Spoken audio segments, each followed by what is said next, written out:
ఇశ్రాయేలీల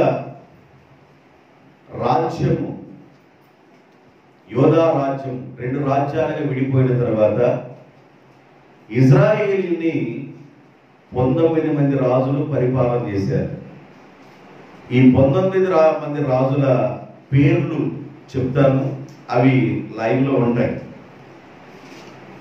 యెరోబోము మొదటి రాజు, రెండవ వాడు నాదాబు, మూడవ ఆయన మయేష, 4వ వ్యక్తి ఏలా, 5వ వ్యక్తి జిమ్రి, 6వ వ్యక్తి ఒమిరి, 7వ వ్యక్తి ఆహాబు, 8వ వ్యక్తి అహజ్యా, 9వ వ్యక్తి యెహోరాము, 10వ వ్యక్తి యెహూ, 11వ వ్యక్తి యెహోయాహాజు, 12వ వ్యక్తి యోవాషు, 13వ వ్యక్తి రెండో యెరోబాము, 14వ వ్యక్తి జకరయ్య, 15వ వ్యక్తి షల్లాము, 16వ వ్యక్తి మెనాహేము, 17వ వ్యక్తి పెకహయ్య, 18వ వ్యక్తి పెకాహు, 19వ వ్యక్తి ఓషయ్య. ఈ పేర్లు మీకు గుర్తుండకపోవచ్చు, కానీ నేను ఈ పేర్లు ఎందుకు చెప్పానంటే అషూరు సామ్రాజ్యం ఇశ్రాయేలు యొక్క ప్రజల్ని తీసుకొని వెళ్ళిపోయారు. ఏ రాజుల కాలంలో వెళ్ళారో అందుకని 19 మంది రాజులు మీకు చదివినిపించారు. 16వ రాజు దగ్గర నుండి ప్రారంభమైంది. 16, 17, 18, 19 అంటే చివరి 4 రాజుల కాలంలో అషూరు యొక్క సామ్రాజ్యం ప్రపంచంలో నెంబర్ 1గా ఉంది. ఐగుప్తు సామ్రాజ్యం నుండి వీళ్ళు కానానికి వచ్చిన తర్వాత ఈ ఇజ్రాయేల్ ప్రజల్ని అషూరు యొక్క రాజులు అషూరు ప్రాంతానికి తీసుకెళ్తారు. రైట్, జాగ్రత్తగా వినండి. అషూరు రాజులు ఇజ్రాయేల్ ప్రజల్ని అషూరు ప్రాంతానికి తీసుకెళ్తారు. అషూరు రాజుల్ని 6 రాజులు పరిపాలన చేశారు. అషూరు రాజులు ఎంతమంది పరిపాలన చేశారు? 6. బైబిల్ ప్రకారం ఒక 6 కనబడతారు. ఈ 6 రాజులు అషూరు యొక్క మహా సామ్రాజ్యాన్ని పరిపాలన చేశారు. అయితే ఈ అషూరీయులు ఎవరో తెలియాలిగా ముందు. ఈ అషూరీయులు ఎవరంటే ఆదికాండం 10వ అధ్యాయం, ఆదికాండం 10వ అధ్యాయము 22వ వచనం. 10వ అధ్యాయం 22వ వచనం.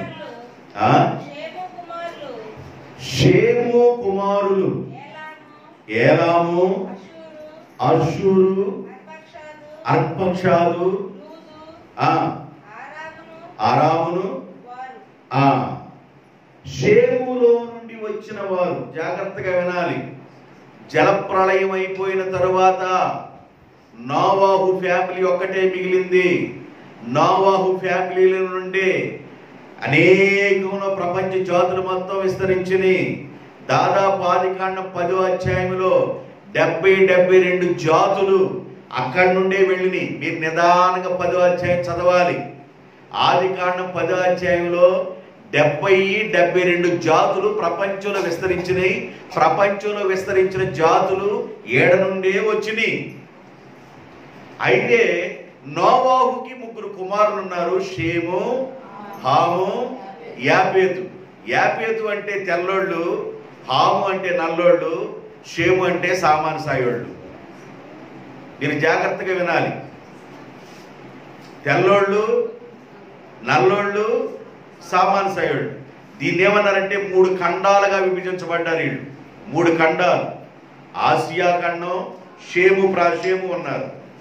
హాము ఆఫ్రికా ఖండం నల్లోళ్ళు, ఐరోపా ఖండం తెల్లోళ్ళు. ఆసియా, ఆఫ్రికా, ఐరోపా ఈ 3 ఖండాల్లో విస్తరించారు తెల్లోళ్ళు, నల్లోళ్ళు, సామాను సాయోళ్ళు. ఎంతవరకు గుర్తుపెట్టుకోండి. నల్లోళ్ళు హాము సంతానం, యాపేతు సంతానం తెల్లోళ్ళు, సామాను సాయోళ్ళు ఏమన్నా షేము సంతానం. షేము సంతానములో నుండే అబ్రహాం వచ్చాడు. అబ్రహాములో నుండే ఇజ్రాయేల్ వచ్చారు. ఎంతవరకు క్లియర్? దేవునికి స్తోత్రం. ఇప్పుడు ఈ షేము సంతానంలో కొంతమంది పిల్లలు పుట్టారు, కానీ ఆ కొంతమంది పిల్లల్లో దేవుడు ఎవరిని ఏర్పాటు చేసుకున్నారంటే అర్పషాదు అనే వ్యక్తిని ఏర్పాటు చేసుకున్నారు. ఆ తర్వాత మీరు ఎక్కడ చదువుకోవాలంటే ఇంటికి వెళ్ళిన తర్వాత బైబిల్ తిరగేసి అలవాటు ఉంటే మంచిది, తిరగేసి అలవాటు లేకపోతే ఇక్కడే తిరగేసుకోండి. 11వ అధ్యాయం 10వ వచనం, ఆదికాండం 11:10. షేము వంశావళి ఇదే. షేము 100 సంవత్సరాలు కలిగిన వాడై జల ప్రళయము గతించిన తరువాత 2 సంవత్సరాలకు అర్పక్షాదాన్ని ప్రారంభించాడు. షేముకి అర్పక్షాద ఉంది. 10వ అధ్యాయంలో ఏం చెప్పారు?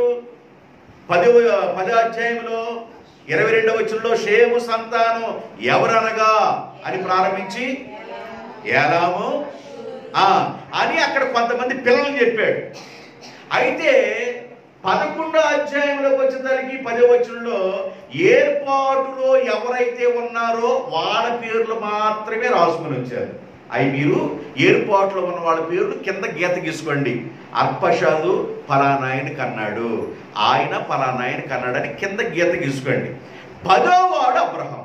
దేవునికి స్తోత్రం.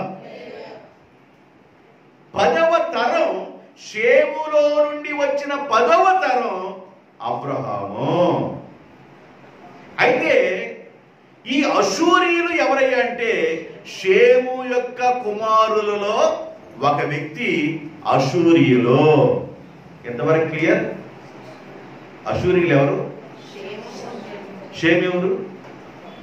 మా ఇంటి పక్కన ఉన్న బాబాయ్ కొడుకు. షేము ఎవరు? నోవాహు కొడుకు. జలప్రళయం అయిన తర్వాత నోవాహు ఫ్యామిలీకి ఉంది. ఇక మీరేం కన్ఫ్యూజన్ కాబాకండి, ఏమి కన్ఫ్యూజన్ కాబాకండి. జలప్రళయం అయిపోయింది. జలప్రళయంలో నోవాహు ఫ్యామిలీ ఒకటే మిగిలింది. ఆ ఫ్యామిలీలో 3 కుమారులు ఉన్నారు. 3 కుమారులు 3 ఖండాలు అయ్యారు. ఒకటి ఆసియా ఖండంలోనైన షేము, ఆఫ్రికా ఖండంలోనైన హాము, ఐరోపా ఖండంలో యాపేతు. తెల్లోళ్ళు, నల్లోళ్ళు, సామన్సాయుడు. అంతే. ఎంత కూడా నీకు ఇక్కడ కూడా అర్థం కాకపోతే, ఎంత క్లియర్ కూడా నీకు అర్థం కాకపోతే నిన్ను మెంటల్ హాస్పిటల్కి చేర్చడమే బెటర్. అందువల్ల జాగ్రత్తగా అర్థం చేసుకోండి. జలప్రళయం అయిపోయిన తర్వాత ఒక ఫ్యామిలీ మిగిలింది. ఆ ఫ్యామిలీలో 3 కుమారులు ఉన్నారు. 3 కుమారులు 3 ఖండాలు అయ్యారు. ఆసియా ఖండం షేము, ఐరోపా ఖండం ఏమన్నా యాపేతు, ఆఫ్రికా ఖండం హాము సంతానం. రైట్, ఇంతవరకు క్లియర్. షేములో నుండి వచ్చిన వాడు ఒకడు అషూరు. రైట్, ఎంతవరకు క్లియరా? అషూరు. ఈ అషూరు యొక్క ప్రాంతాన్ని 6 రాజులు పరిపాలన చేశారు. ఎంతమంది? అంతే, ఇక అంతే. మీరు ఇట్లా అనుకుంటే ఇంటికి వెళ్ళిపోండి. అషూరు సామ్రాజ్యాన్ని ఎంతమంది రాజులు పరిపాలన చేశారు? 6 రాజులు పరిపాలన చేశారు. ఈ 6 రాజుల పేర్లు చెబుతా. నోరు తిరిగితే చెబుతా, తిరగకపోతే మీరు తిరగేసుకుందరు. ఒకరు ఎవరంటే తిగ్లా పిలేసు. ఒక వ్యక్తి ఎవరంట? గుర్తుపెట్టుకోండి, నెంబర్లు గుర్తుపెట్టుకోండి. పేర్లు గుర్తుంటే గుర్తుండే లేకలేదు. తిగ్లా పిలేసర్ ఒక వ్యక్తి. రెండో వ్యక్తి, నేను రిఫరెన్స్లు ఇస్తాను చెబుతా. ఆ టైంలో ఏం జరిగిందో చెబుతా. రెండో రాజు ఎవరంటే అషూరి పరిపాలన చేసిన రెండో రాజు షల్మనేషరు. మొదటి రాజు ఎవరు? తిగ్లా పిలేసర్. రెండో రాజు ఎవరు? షల్మనేషరు. మూడో రాజు ఎవరు? సర్గోను. మూడో రాజు పేరేంది? సర్గోను. నాలుగో రాజు ఎవరంటే సన్హరేబు. నాలుగో రాజు ఎవరు? సన్హరేబు. అషూరు రాజు 4వ రాజు సన్హరేబు. ఐదో రాజు ఎవరంటే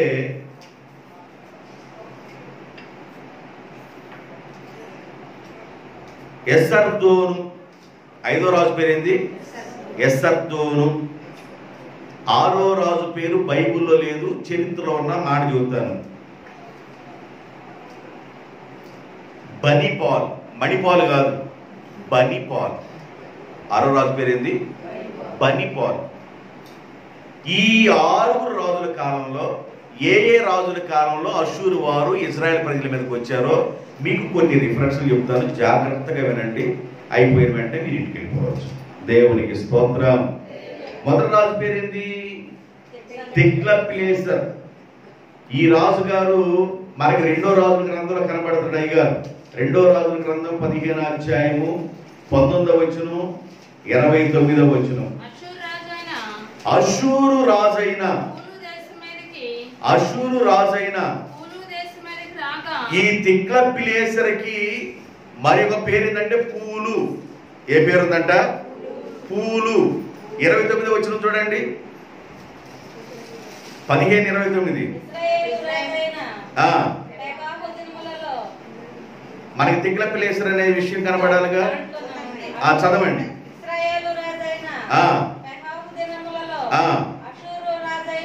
పెకాబు దినాలలో అషూరు రాజైన తిగ్లత్-పిలేసరు వచ్చి ఈ చాలా పట్టణాల మీదకి ఆయన యుద్ధానికి వచ్చాడు. ఈ అషూరు రాజుకి రెండు పేర్లు ఉన్నాయండి. ఒక పేరు పూలు, మరి ఒక పేరు తిగ్లత్-పిలేసరు. అషూరులు అనగలే మీరు ఎవరిని గుర్తుపెట్టుకోవాలంటే నోవాహు మనమడు, షేము కుమారుడు. ఈ అషూరు రాజుగా ఉన్న ఈ వ్యక్తి ఏం చేశాడంటే ఆ రోజుల్లో చాలా ప్రాంతాలు జయించారు వీళ్ళు. అషూరియుల కింద ప్రపంచం ఉంది ఆ రోజుల్లో. బబులోను వారిని ఆక్రమించుకున్నారు.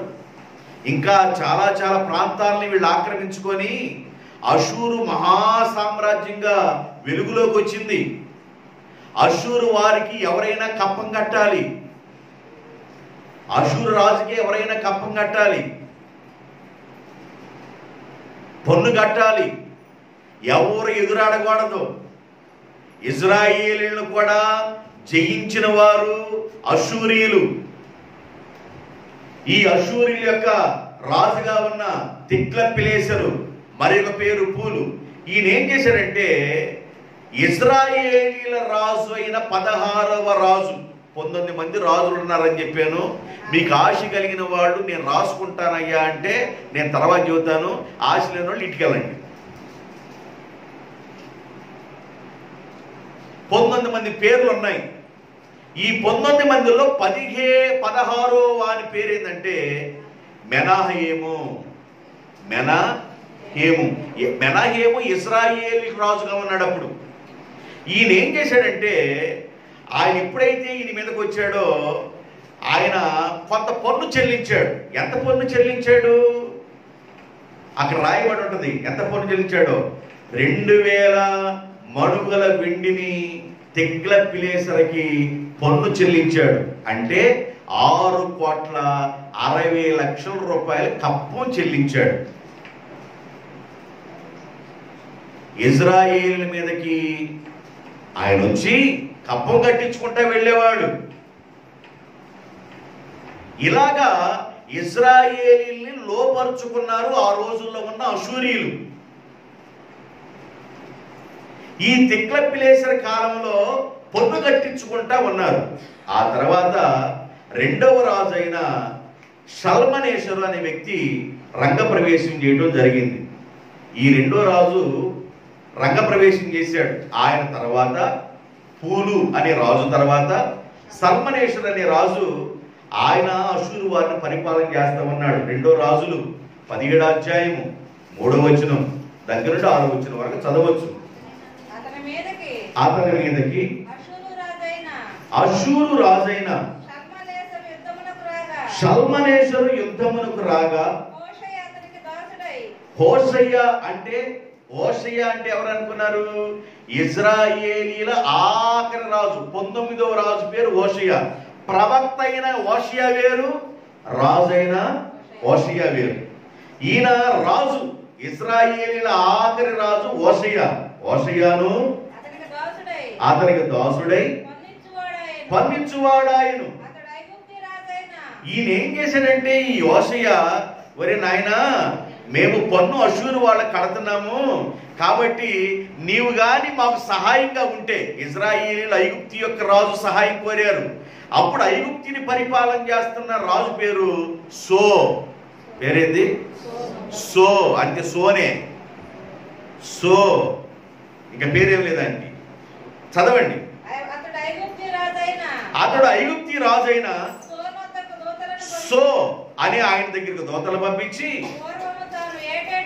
మేము ప్రతి సంవత్సరము ఇలాగ పన్ను చెల్లిస్తా ఉన్నాము, ఇక ఏం లేదు, నువ్వు కానీ మాకు సహాయంగా వస్తే మేము మన ఇద్దరం కలిసి అషూరు వాళ్ళ మీదకి యుద్ధంకి వెళ్దామనంటే, అప్పుడు ఏం చేశాడంటే అషూరు రాజైన షల్మనేశ్వరు ఈ హోషేయ అనే రాజుని ఏం చేశాడంటే బంధించి బందీ గృహంలో పెట్టేశాడు. రే నాయనా, నువ్వు మాకు ఎదురు తిరుగుతావా అని ఇజ్రాయేలీల రాజైన హోషేయని షల్మనేశ్వర్ అనే వ్యక్తి, నీవు ఐగుప్తు యొక్క సహాయం కోరుతున్నావు, షో యొక్క దగ్గరికి వెళ్ళిపోయి మాకు షో చేస్తున్నావు నువ్వు, కాబట్టి నువ్వు మామూలు ఉండొద్దని ఈయన బంధించి బందీ గృహంలో పెట్టాడు. పుతిన్ గనక జలస్కి మీదకి వెళ్ళినట్టుగా బంధించేశాడు. రెండో రాజు అషూరు రాజు అయిన రెండవ రాజు షల్మనేశ్వర్ కాలంలో ఇజ్రాయేలీల రాజైన ఆఖరి రాజైన హోషేయని బంధించి ఇజ్రాయేలీలు ఏం చేశాడంటే 3 సంవత్సరాలు ముట్టడి వేశాడు. రాజధాని మొత్తాన్ని, షోమ్రోను రాజధాని మొత్తాన్ని అషూరు రాజు ముట్టడి వేసి షోమ్రోను యొక్క ప్రాంతం మొత్తాన్ని కైవసం చేసుకున్నాడు. ఎవరు? షల్మనేశ్వర్. ఈ షల్మనేశ్వర్ ఏ రాజు? అషూరు రాజు. దేవుడు ఎందుకు ఇజ్రాయెల్ ప్రజలను అషూరు వారికి అప్పగించాడు అంటే, ఇజ్రాయిల్ నుండి మార్గం తప్పిపోయారు. ఇజ్రాయిల్ ఏమైపోయారు? మార్గం తప్పారు. రాజ్యం 2 భాగాలైన తర్వాత మొదటి రాజు యెరోబాము కనుక యెరోబాము ఏం చేశాడంటే విగ్రహారాధనలోకి దించేశాడు ఇజ్రాయిల్ అందరూ. ఎప్పుడైతే వీళ్ళు విగ్రహారాధనలోకి పూర్తిగా వెళ్ళిపోయారో దేవుడు వాళ్ళని వదిలేసేసాడు. దేవుడు ఎప్పుడైతే వదిలేశాడో, దేవుని యొక్క క్షేమం లేదో, దేవుని సన్నిధి లేదో, అషూరు రాజు వచ్చేసి ఇజ్రాయెల్ దేశాన్ని ఆక్రమిస్తున్నారు. మొదటి రాజు తిగ్లత్-పిలేసెరు వచ్చాడు, పన్ను వసూలు చేసుకుంటా ఉన్నాడు. రెండవ రాజు షల్మనేశ్వర్ అని ఆయన వచ్చాడు. ఆ రోజున ఏం చేశారంటే ఈ ఇజ్రాయేల్ రాజుగా ఉన్న ఆఖరి రాజుగా ఉన్న హోషేయ ఐగుప్తు యొక్క రాజు అయిన షో అనే వ్యక్తి ఆయన దగ్గరికి వెళ్ళి, నువ్వు కానీ మాతో కలిసి ఉంటే మన ఇద్దరం కలిసి మన 2 దేశాలు వెళ్ళిపోయి మరి అషూరు రాజుని మీదకి అటాక్ చేద్దాము అనే విషయాలను తెలుసుకున్నప్పుడు ఈయన ఏం చేశాడంటే ముందుగానే ఈ షల్మనేశ్వరు ఈ ఆలోచన మొత్తం ఎరిగి వాళ్ళని కైవసం చేసుకొని రాజును బంధించి ఆ షోమ్రోను పట్టణాన్ని, ఇజ్రాయెల్ ప్రాంతాన్ని 3 సంవత్సరాలు ముట్టడి వేశాడు. రెండవ రాజు గురించి చెప్పేశారు. అషూరు రాజు, రెండవ రాజు షల్మనేశ్వర్. మూడవ రాజు ఎవరంటే సర్గోను. మూడవ రాజు పేరేంది? సర్గోను. ఈ సర్గోను ఎవరంటే షల్మనేశ్వర్ యొక్క సైన్యాధిపతి. ఆయన చనిపోయిన తర్వాత ఈయనకి బాధ్యతలు వచ్చేసినాయి. అషూరు రాజుగా పిలువబడ్డాడు. ఈ అషూరు రాజుగా పిలువబడి ఈయన ఏం చేయడం ప్రారంభించాడు చూడండి. రెండో రాజుల గ్రంథం 17వ అధ్యాయము 24 నుండి 27 వరకు. అషూరు రాజు బబులోను, అంటే ఇవన్నీ ఆ ప్రాంతాలను ఆక్రమించాడు అన్నమాట. ఈ సద్గోన్ అనే వ్యక్తి ఈ ప్రాంతాలను జనులను రప్పించి ఇశ్రాయేలు వారికి మారుగా షోమ్రోను పట్టణములలో, అమ్మమ్మ ఈయన పేరు మీకు యెషయా గ్రంథంలో కనబడింది. 20వ అధ్యాయం 1వ వచనం. యెషయా గ్రంథం 20వ అధ్యాయం 1వ వచనం. అషూరు రాజైన సర్గోను. అర్థమయ్యాడా? ఎన్నో రాజు అయిన? మూడవ రాజు. అషూరు రాజైన సర్గోను అనే ఈ వ్యక్తి ఏం చేశాడంటే, అంతకుముందు షల్మనేశ్వర్ పరిపాలన చేసి ఇజ్రాయేలును కొంతమందిని ముట్టడేసి అషూరుకి చెరగ తీసుకెళ్లిపోయాడు. కాబట్టి ఇజ్రాయెల్ ప్రాంతం ఖాళీ అయింది. ఈ ఖాళీ అయిన ప్రాంతంలో అషూరులో ఉన్న కొంతమంది జనాన్ని తీసుకొచ్చేసి ఇజ్రాయెల్ దేశంలో పెట్టాడు. ఇజ్రాయెల్ దేశంలో పెడితే దేవుడు ఏం చేశాడంటే సింహాలను పంపించాడు. ఎవరి మీదకి? ఇజ్రాయేల్ దేశంలో ఉండవలసిన ఇజ్రాయేలీలు అషూరుకి వెళ్ళిపోయారు. అషూరులో ఉన్నవాడు ఇజ్రాయెల్ దేశంకి వచ్చారు. అప్పుడు ఏం చేశాడంటే దేవుడు సింహాలను పంపించి ఆ సింహాలను ఒక్కొక్కరిని చీల్చేస్తుంది. అప్పుడు అషూరు రాజు అంటాడు, మరి నాయనా, పాస్టర్ గారిని పిలిచారు లేవీని, బాబు మీ దేవుని కోపం వచ్చినట్టుంది, మరి మా ప్రాంతవాసుల్ని ఇజ్రాయెల్ దేశంలో పెట్టాము, అషూరు వారిని ఇంకా చాలా ప్రాంతాల వాళ్ళు కూడా తీసుకొచ్చి మేము పెట్టాము ఆ భూభాగంలో, కాబట్టి సింహాలు వచ్చేసి ఏమన్నా చీల్చేస్తని మీ దేవుని కోపం వచ్చింది, కాబట్టి మీ దేవునిలో ఉన్న కోపం పోవాలంటే మేమేం చేయాలంటే, అప్పుడు లేవీలుగా ఉన్న యాజకుడు ఏం చేశాడంటే మా దేవుణ్ణి ఎలా ఆరాధన చేస్తే బాగుంటుందని చెబితే అషూరు వారు ఏమన్నా దేవుణ్ణి ఆరాధించడం ప్రారంభించారు. ఇజ్రాయిల్ ఏమన్నా అషూరు ప్రాంతానికి వెళ్ళి విగ్రహార్జకులుగానే ఉండిపోయారు. వీళ్ళు ఏమన్నా ఇలా బీజాలు మొత్తం మారిపోయిన ఇజ్రాయెల్ ప్రజలు ఇజ్రాయెల్ కాపాడువాడు కొరకడు నిద్రపోడని ఆ దేవుణ్ణి వదిలిపెట్టి వీళ్ళు ఏమైనా పూర్తిగా విగ్రహాలకు వెళ్ళిపోయారు. వీళ్ళు ఏమైనా అషూరు ప్రాంతంలోకి వెళ్ళిన తర్వాత కూడా అక్కడేమైనా ప్రార్థన చేసుకుంటారంటే అక్కడ కూడా అలాగే ఉండిపోయారు. అషూరు ప్రాంత వాసులకి వీళ్ళ పిల్లల్ని ఇవ్వటం, వీళ్ళ పిల్లల్ని నాడు చేసుకోవటం, వాళ్ళు వీళ్ళు కలిసి మరి వచ్చిన జనరేషనే సమరయులు. వచ్చిన వాళ్ళు ఎవరు? సమరయులు. యాకోబు బాబు దగ్గర యేసుప్రభుతో మాట్లాడిన సమరయ స్త్రీ ఆమె, అయ్యా మీరు సమరయులు కదా, మీరు యూదులు కదా, మీకు మాకు అంటరానితనం కదా అన్నారు.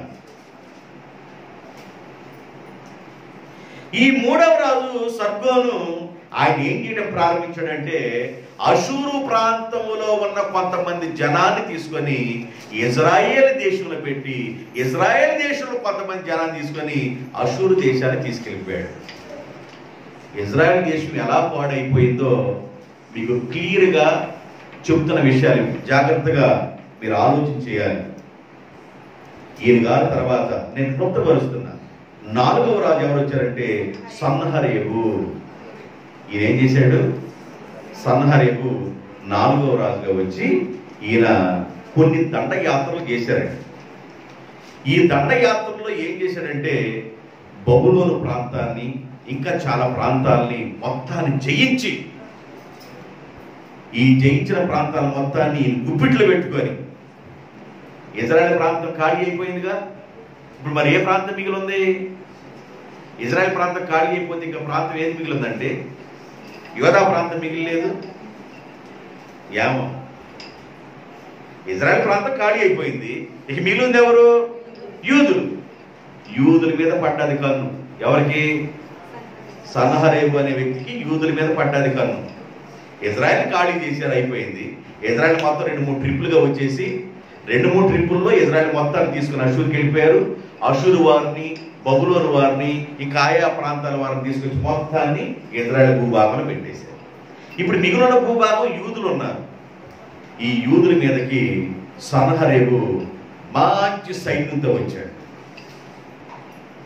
ఆ రోజున సన్హరేబు యూదుల మీదకి వచ్చే రోజుల్లో ఏ రాజు పరిపాలన చేస్తున్నాడంటే హిజ్కియా రాజు పరిపాలన చేస్తున్నాడు.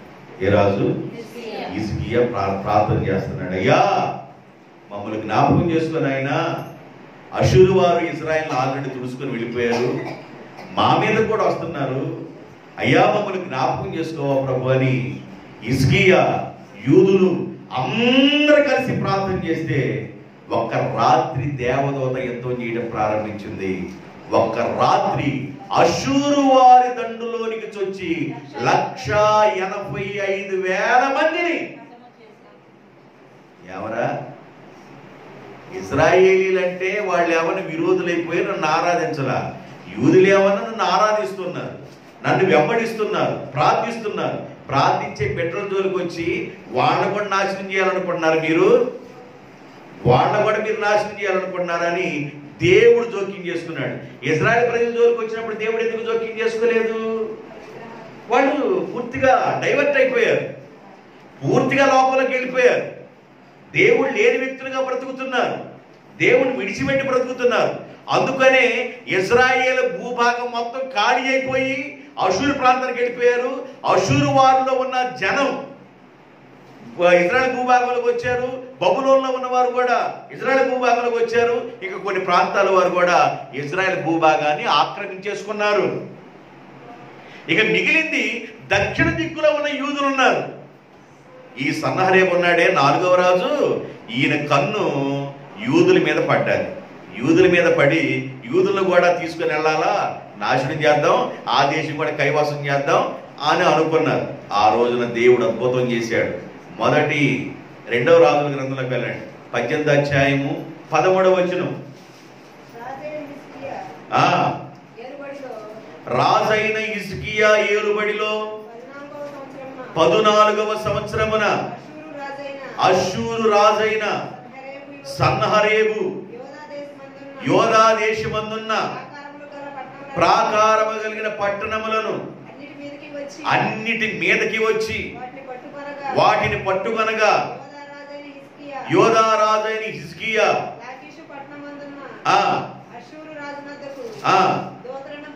దూతలను పంపించి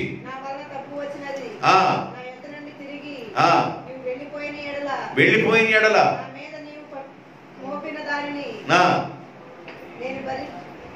మేము కూడా కప్పం చెల్లిస్తామని వాళ్ళు ఏం చేశారంటే ప్రార్థన చేయడం ప్రారంభించారు. 35వ వచనం 2వ రాజుల గ్రంథం 19:35.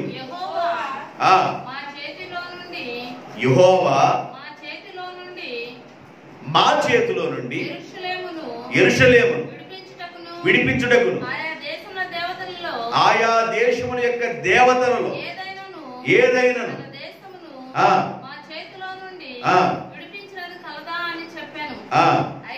అయితే ఆ రాత్రి వేళ ఎన్న వచ్చిన అన్ని ఆ వచ్చినలేనా 35 నేను చదవమంది 18లో నేనేడున్నాను 19:35 అన్నాను. ఏం తేడా ఆన్సర్ తగ్గలేదు అనుకుంటే ఆ రాత్రియే యెహోవా దూత బయలుదేరి అషూరు వారి దండులోనికి చొచ్చి 185,000 మందిని. ఎరా బాబు, గోలీలాటగా ఉందా నీకు? ఇజ్రాయెల్ దేశం మీదకి వచ్చేమన్నా కొల్లగొట్టుకొని 3 ట్రిప్పులుగా వచ్చి ఒక్కడ కూడా లేకుండా భూభాగాన్ని ఖాళీ చేసి అందరం తీసుకెళ్ళిపోయి నీ ఇష్టం వచ్చిన జనాలను మొత్తం తీసుకొచ్చి ఇజ్రాయెల్ భూభాగాలను పెట్టేసావు. అయినా నేను సింహాలను పంపించాను. సింహాలను పంపిస్తే భయపడి నన్ను ఎలా ఆరాధించాలో అషూరు వారికి నువ్వు నేర్పించేసావు. అంతవరకు బాగానే ఉంది. మళ్ళీ యూదుల మీదకి కూడా వస్తావా? యూదులేమైనా ప్రార్థన చేసేవాడు, యూదులేమైనా స్తుతించేవాడు, యూదులేమైనా మందిరాన్ని వదిలిపెట్టేవాడు కాదు, యూదులేమైనా దేవాలయాన్ని వదిలిపెట్టేవాడు కాదు. వాళ్ళు దేవుని పాదాలు పట్టుకొని ఆరాధించేవాళ్ళు. ఇలాంటి వాళ్ళ మీదకి నువ్వు కాలు దువ్వుతావా అని చెప్పేసి ఎంతో మంది సైన్య బలగాన్ని తీసుకొని ఈ అషూరు రాజైన సన్హరేబు ఆ ప్రాంతాల మొత్తాన్ని కైవసం చేసుకొని వెళ్ళాలనుకున్నాడు. ఇప్పుడు దేవుడే యుద్ధం ప్రారంభించాడు. దేవునికి స్తోత్రం. ఇక మనుషులు కాదురా బాబు నీతో యుద్ధం చేసేదని దేవుడు ఒక దూతను పంపించాడంతే. ఒక్క దూత. ఆ రాత్రి ఒక దూత అషూరు వారి దండులోనికి చొచ్చి 185,000 మందిని హతము చేసెను. వచ్చిన సైన్యం మొత్తం దేవదత్త తుడిసిపెట్టేసింది. దేవునికి స్తోత్రం. అందుకని బైబిల్ ఏం చెబుతుందంటే నిన్ను కాపాడువాడు కొనకడు నిద్రపోడు. యెహోవా యందు భయభక్తులు కలిగిన వారి చుట్టూ ఆయన దూతల కాపుదల నుండి వారిని రక్షించును. దేవదూతల కాపుదలు ఉంటారు. నువ్వు ప్రార్థన చేస్తూ ఉంటే దేవదూతల సన్నిధి ఉండింది. నీ పాదములకు రాయి తగలకుండా ఆయన నిన్ను కాపాడును. నిజంగా నువ్వు ప్రార్థన చేస్తే, నిజంగా నువ్వు దేవునికి లోబడితే, నిజంగా నువ్వు ఆరాధిస్తూ ఉంటే, ఆయన మందిరమును విడవకుండా ప్రార్థిస్తూ ఉంటే, స్తుతిస్తూ ఉంటే ప్రభు నిన్ను కూడా విడిచిపెట్టాడు. యూదులు అలాగున్నారు. అలాంటి యూదుల మీదకి ఇజ్రాయెల్ 10 గోత్రాల వాళ్ళని ఖాళీ చేసి తీసుకెళ్ళి ఈ 2 గోత్రాల వాళ్ళు కూడా తీసుకెళ్తావు నువ్వు అని దేవుడు తన దూతను పంపించి అషూరు వారి దండులో 185,000 మందిని రాత్రి హతం చేశారు. ఇప్పుడు ఇక సైన్యం అంతా కోల్పోయినాడై సన్హరేబు ఇంటికి వెళ్ళాడు. ఇంటికి వెళ్ళిన తర్వాత వాళ్ళ కుమారులు ఏం చేశారంటే బాధ వచ్చేస్తుంది. సైన్యం మొత్తం పోగొట్టేవు నువ్వు, సైన్యం మొత్తం తీసుకెళ్ళావు, నువ్వేమన్నా పెద్ద హీరోలాగా అక్కడికి వెళ్ళావు, సైన్యం మొత్తం తుడిచిపెట్టుకుపోయింది, ఇక నువ్వు కూడా ఉంటావు అనవసరం అని ఈయనంట వాళ్ళ దేవత ప్రార్థన చేసుకుంటుండగా చిన్నగా మెడ మీద కత్తి పెట్టి నరికి పడేశారంట కొడుకుని. ఎవరిని? సన్హరీబుని కుమారులే నరికేశారు. 19వ అధ్యాయం 36-37 వచ్చిన. అష్షూరు రాజైన సన్హరీబు యోధా దేశం నుండి తిరిగి అష్షూరుకు పోయి వచ్చి నివసించిన తరువాత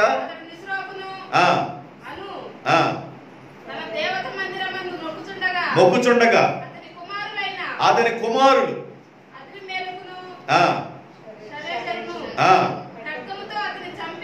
అష్షూరు రాజైన సన్హరీబును కుమారులే చంపెను.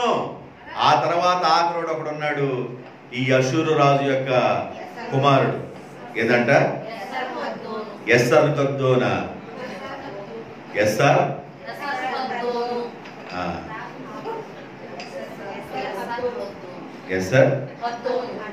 ఎస్సర్హద్దోను.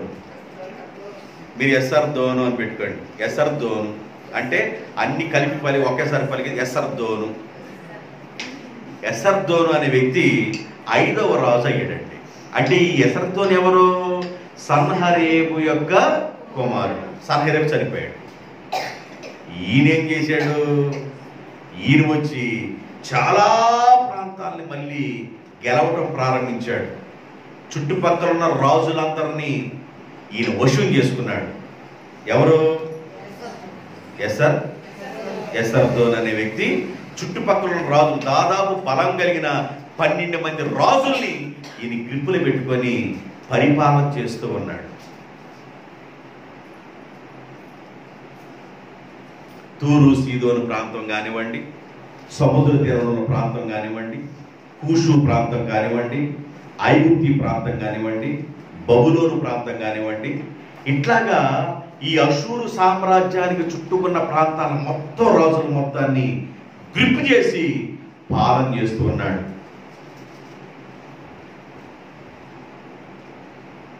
ఈయనేం చేశాడంటే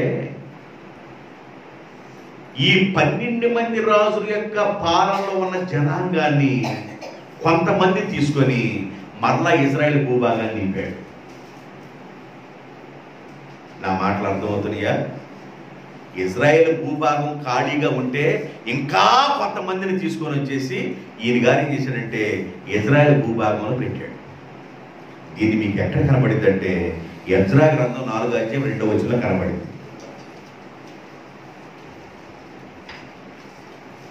ఫైనల్ గా చెప్పేసి ఒక మాట ముగించేస్తారు. 4:2 ఎజ్రా గ్రంథం 4:2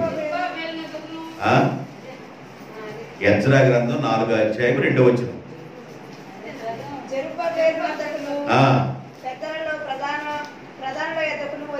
వచ్చి మేమును మీ దేవుణ్ణి ఇక్కడికి వచ్చి ఆశ్రయిస్తున్నాం. ఇచ్చటికి మమ్మల్ని ఎవరైతే పంపించారంటే అష్షూరు రాజైన ఎస్సర్దోను మమ్మల్ని పంపించాడయ్యా. మీరు దేవాలయం కట్టే పనిలో మేము కూడా సహాయము చేస్తాం. అంటే అసలు ఈ పనిలో సహాయం చేయవలసింది ఇజ్రాయేలీలు. వీళ్ళేమన్నా అష్షూరు ప్రాంతానికి వెళ్ళి కూర్చున్నారు.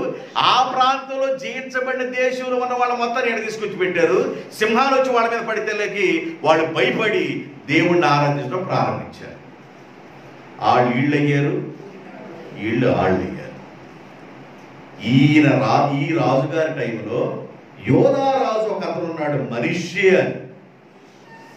ఈ మనష్షేని జయించి యోధా రాజ్యములో ఉన్న యోధా రాజుగా ఉన్న మనష్షేని జయించి ఈయన గారు అష్షూరు యొక్క రాజ్యానికి తరలించుకొని వెళ్ళిపోతాడు. ఎవరు? 5వ రాజు యోధా రాజుల్లో ఉన్న ఒక రాజుని తీసుకుని వెళ్ళిపోతాడు. ఆడికి వెళ్ళిన తర్వాత ప్రార్థన చేశాడు, అయ్యా నేను తెలుసో తెలియకో తప్పులు చేశాను. మా నాన్న పరిపాలన చేసిన విధానంలో నేను పరిపాలన చేయలేదు.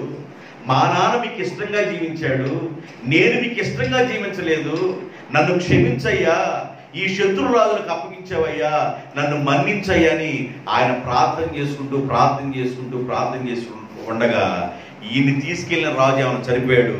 తర్వాత ఒక రాజు వచ్చాడు, ఆయన పేరే బనిపాల్. ఏ పాలు? బనిపాల్. బైబిల్లో రాయబడలేదు, కానీ ఈ బనిపాలు కాలంలో మనిషే విడుదల పొంది మరలా యోధా దేశంకి వచ్చి నా దేవుడు నన్ను రక్షించాడని నమ్మకంగా రాజ్యాన్ని పరిపాలన చేశాడు బనిపాలు కాలంలో. నేను ముగింపులో చెప్పే మాట ఏంటంటే, దేవుని మాట వినకుండా ఎవరైనా, అది ఇజ్రాయేలు కానివ్వండి, ఇజ్రాయేల్ గురించి దేవుడు ఏమంటాడంటే, ఇజ్రాయేల్ ముట్టివాడు నా కనుపాపని ముట్టినట్లే, ఇజ్రాయేల్ కాపాడువాడు కొనకడు నిద్రపోడు, ఇజ్రాయేలు చే స్తోత్రాల మీద దేవుడు ఆశీనుడు అన్నాడు. ఎంతగా కాపాడే ఇజ్రాయేల్ నా జ్యేష్ఠ సంతానం, నా ప్రథమ సంతానం అన్నాడు దేవుడు. మరి మాట విన్నప్పుడు దేవుడు ఏం చేస్తాడండి? మాట విన్నప్పుడు ఏం చేస్తాడు దేవుడు? ఎన్ని చెప్పినా మాట విన్నప్పుడు దేవుడు ఏం చేస్తాడు? ఇజ్రాయేల్ దేశం తుడిసిపెట్టుకొని వెళ్ళిపోయి అషూరు ప్రాంతానికి చెరకెళ్ళిపోయాడు. ఇక మిగిలింది ఏ ప్రాంతం? యోధా ప్రాంతం. యోధా ప్రాంతం మిగిలింది. ఈ తర్వాత ఏమైందంటే, అషూరు యొక్క సామ్రాజ్యం బలం తగ్గిపోయి బబులోను సామ్రాజ్యం యొక్క బలం పెరిగింది. అషూరు సామ్రాజ్యం బలం తగ్గిపోయి బబులోను యొక్క సామ్రాజ్యం బలం పెరిగింది.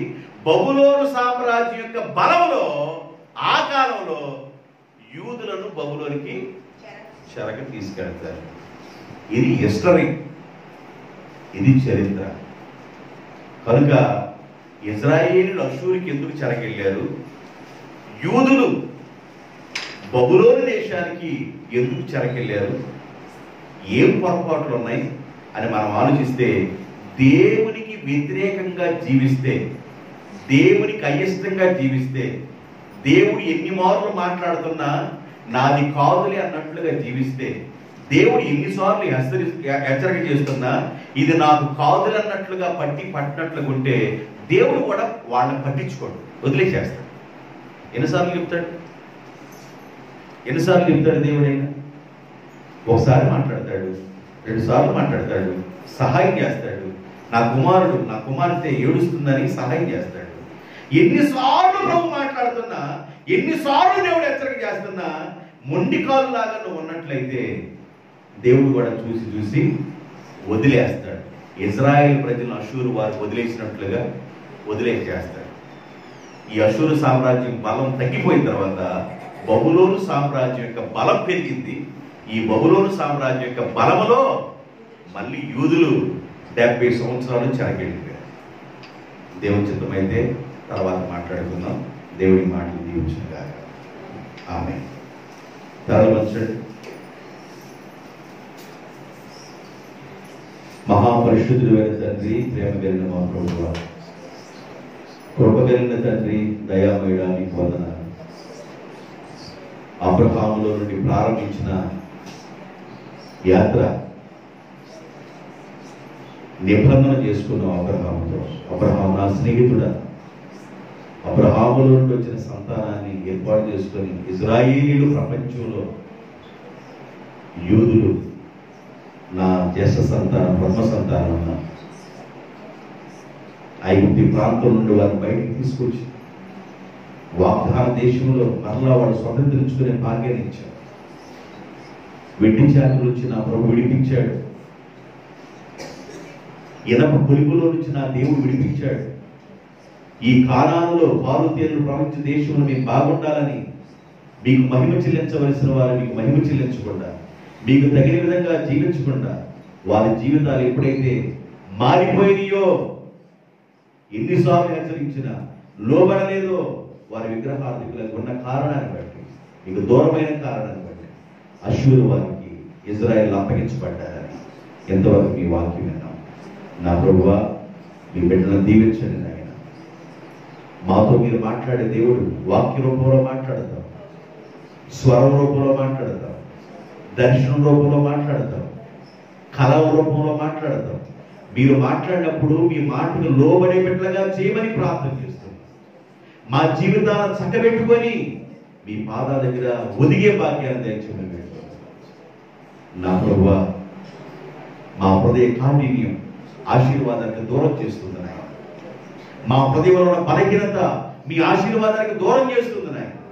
వాటిని ఒప్పుకొని నేను విడిచిపెట్టిన ఎడల మీ కనికరానికి దగ్గరగా ఉంటామని మేము చెప్పిన లేఖనాన్ని బట్టి మీకు మేము అప్పగించుకుంటూ చేరువచ్చిన బిడ్డలను కూడా మీ చేతులు సమర్పించుకుంటూ వాక్యాన్ని ఉన్న బిడ్డలను కూడా ఆశీర్వదిస్తూ యేసయ్య నామములో ప్రార్థన చేయించున్నాను తండ్రి. ఆమేన్.